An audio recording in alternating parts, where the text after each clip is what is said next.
মরণোত্তর স্বাধীনতা পদক 2025 পাচ্ছেন আবরার ফাহাদ। সোমবার নিজের ভেরিফাইড ফেসবুক পেজে দেওয়া এক পোস্টে এ তথ্য জানান অন্তর্বর্তী সরকারের যুব ও ক্রীড়া উপদেষ্টা আসিফ মাহমুদ সজীব ভুঁইয়া। তবে আবরার কোন ক্যাটাগরিতে এই পদক পাওয়া উচিত তার একটি ব্যক্তিগত অভিমত দিয়েছেন সংস্কৃতি উপদেষ্টা মোস্তফা সরোয়ার ফারুকী। আজ সন্ধ্যায় নিজের ফেসবুক আইডি থেকে এক পোস্টে ফারুকী লিখেন, এবারের স্বাধীনতা পদক 21 পদকের মতোই অনন্য হবে। আবরার ফাহাদের কথাটা সোশ্যাল মিডিয়ায় ছড়িয়ে পড়ার পর অনেক সাংবাদিক ভাই বোন এই সত্যতা জানতে চেয়েছেন। তাদের সবার জন্য উত্তর একটু অপেক্ষা করুন, পুরো তালিকাই জানতে পারবেন, অসাধারণ সব নাম দেখতে পাবেন।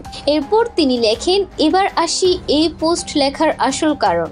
আবরার ফাহাদের নাম সামনে আসার সব স্তরের মানুষের উচ্ছ্বসিত প্রশংসার পাশাপাশি একটা নির্দিষ্ট দলের লোকের অবুঝ প্রশ্ন দেখতে পাচ্ছি। আবরার ফাহাদকে স্বাধীনতা পদক কি বিবেচনায় দেওয়া হবে?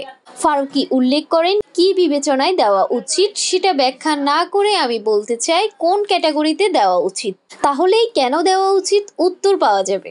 আমার একান্ত ব্যক্তিগত বিবেচনা, আবরার ফাহাদের ক্যাটাগরি হওয়া উচিত মুক্তিযুদ্ধ। মুক্তিযুদ্ধের ফল স্বাধীনতার প্রধান শর্ত সার্বভৌমত্ব, আর সার্বভৌমত্বের ভ্যানকার্ড আবরার ফাহাদ। আবরার ফাহাদ একটি সিম্বল, যার শক্তি যদি আপনি অনুমান করতে পারেন তাহলে বলবো জুলাইতে ফিরে যান, গিয়ে তরুণ বক্ষে কান পাতেন। যার নিঃশ্বাস শুনবেন তার নামই আবরার ফাহাদ।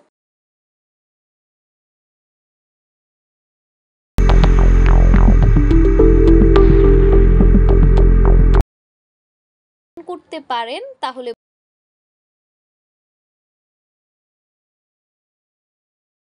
বলবো